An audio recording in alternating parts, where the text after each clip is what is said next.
story time, and I'm Holly. Today we're gonna pick out a book from our magic book bin. Let's see what we've got.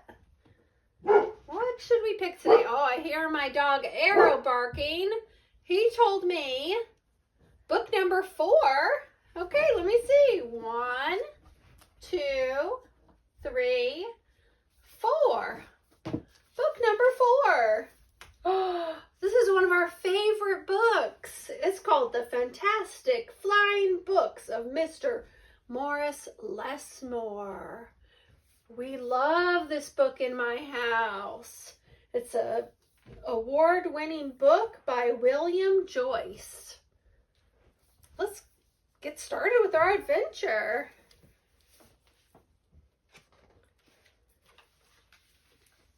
The Fantastic Flying Books of Mr. Morris Lessmore, written by William Joyce, and the illustrations are by William Joyce and Joe Blum. That means that William Joyce not only wrote the story, he also worked on the artwork as well. All right. Morris Lessmore loved words. He loved stories. He loved books. I do too. His life was a book of his own writing, one orderly page after another. He would open it every morning and write all of his joys and sorrows, of all he knew and everything that he hoped for. Do any of you write down things about your day, maybe in a journal or diary? You could even just draw pictures about your day or things you're thinking about.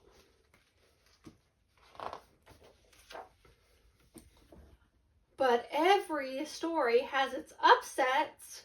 One day the sky darkened. The winds blew and blew. Oh my, that is quite a storm. What's going to happen to Mr. Morris Lessmore? Till everything Morris knew was scattered, even the words of his book. Look at his words flying right off the page. Poor Morris. He didn't know what to do, which way to go, so he began to wander and wander. Mr. Lessmore is having a hard day. Have you ever had a really hard day and you didn't know what you were going to do about it? Sometimes it helps to talk to a friend. Then a happy bit of happenstance came his way. Rather than looking down, as had become his habit, Morris Lessmore looked up. Drifting through the sky above him, Morris saw a lovely lady. She was being pulled along by a festive squadron of flying books. Have you ever seen such a sight? That would be amazing. I would definitely want to talk to that lady. Morris wondered if his book could fly, but it couldn't. It would only fall to the ground with a depressing thud. The flying lady knew Morris simply needed a good story, so she sent him her favorite. The book was an amiable fellow and urged Morris to follow him. Look at that! The book has legs and a personality. That's a fun way to think about books.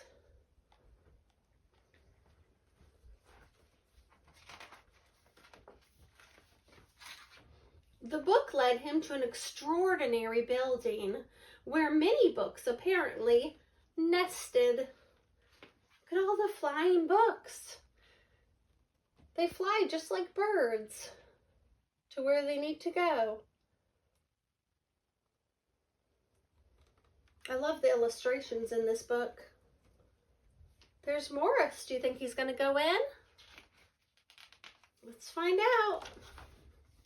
Morris slowly walked inside and discovered the most mysterious and inviting room he had ever seen. It was filled with the fluttering of countless pages, and Morris could hear the faint chatter of thousands of different stories, as if each book was whispering an invitation to adventure. Have you ever heard a book calling to you? Maybe even just seeing the cover and you just know you want to look at that book or read it, or have a friend read it to you. Oh, my dog Arrow says he always sees books he loves. Then his new friend flew up to him and landed on his arm. It held itself open as if hoping to be read. The room rustled to life, and so Morris's life among the books began. Morris has found his place in the world. It feels so good when you feel like you've found the right place for you. That might be a classroom where everybody is your friend, or that might be your home where your family takes care of you and is always there for you. Morris tried to keep the books in some sort of order, but they always mixed themselves up. The tragedies needed cheering up and would visit the comedies. The encyclopedias, wary of facts, would relax with the comic books and fictions. All in all, it was an agreeable jumble. Morris found great satisfaction in caring for the books, gently fixing those with fragile bindings, and unfolding the dog-eared pages of others. I've read another book about a little girl that did that, and it was called The Book Doctor. That's kind of what Mr. Morris Lessmore is. He's a book friend and a book doctor.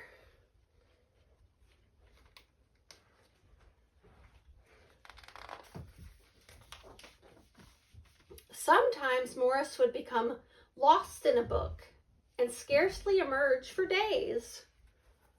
I love when I get lost in a book, when you just don't want to put the book down because you can't wait to find out what's going to happen.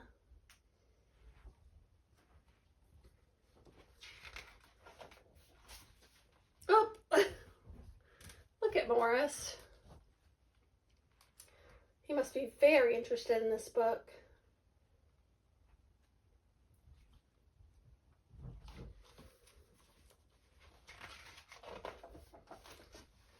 Morris liked to share the books with others. Sometimes it was a favorite that everyone loved, and other times he found a lonely little volume whose tale was seldom told. Everyone's story matters, said Morris, and all the books agreed. So he shares his books with others. Does that remind you of anybody or any place you can go? Have you been to the library with your mom or dad or friend? The library is somewhere where you can find books like Mr. Morris Lessmore or any of my other favorite books. You can even take them home and read them with your family.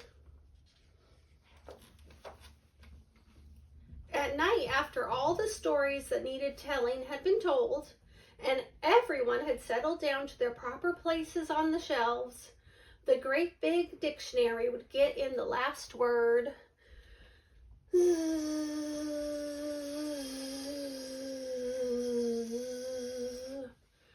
It was then that Morris Lessmore would once again write in his own book.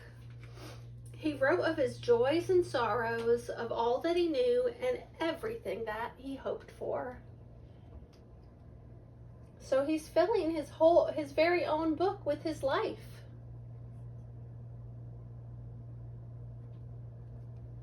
It's beautiful. The days passed, and so did the months.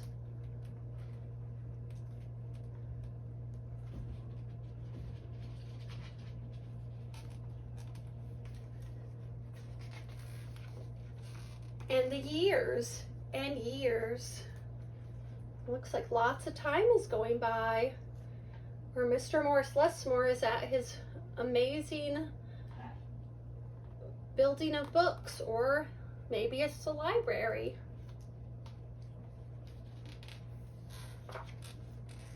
And Morris Lessmore became stooped and crinkly Look, he's getting older. But the books never changed. Their stories stayed the same.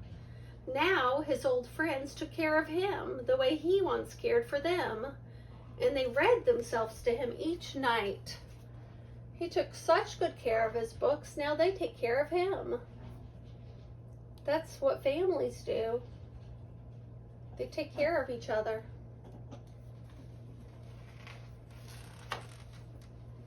Then one day he filled the last page in his book. He looked up and said with a bittersweet sigh, "I guess it's time for me to move on." Mr. Morris Lessmore has finished his story.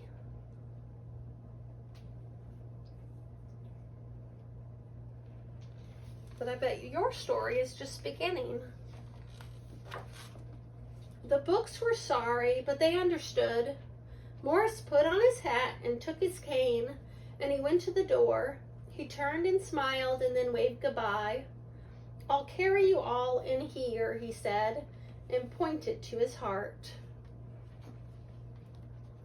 He'll never forget his stories and books, will he? I remember stories that my dad used to read with me when I was a little girl. I still remember them today. Those are the most special times of my life.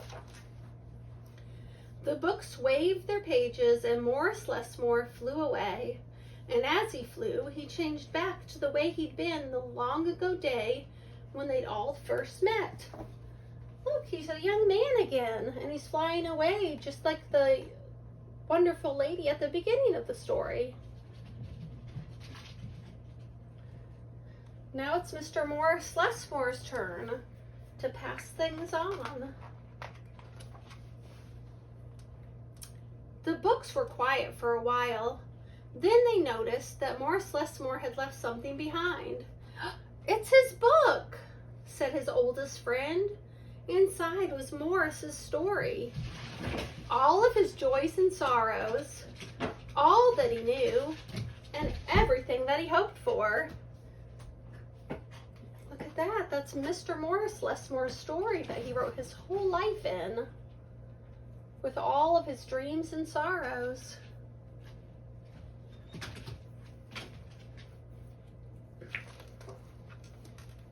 Then the books heard a small, expectant sound. There in the doorway, a little girl. She looked around with wonder. Then something fantastic happened. Morris Lessmore's book flew up to her and opened his pages. The girl began to read, and so our story ends as it begins.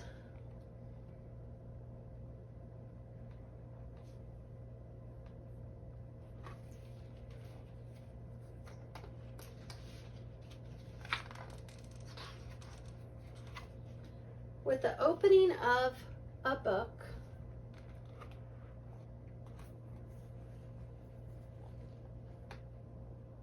I hope you enjoyed this story. This is a good way to think about books that a whole world of adventures inside each of them, and all you have to do is open it, and that adventure is yours. All right, thanks for coming to Story Time, and I hope to see you next time. Bye, friends.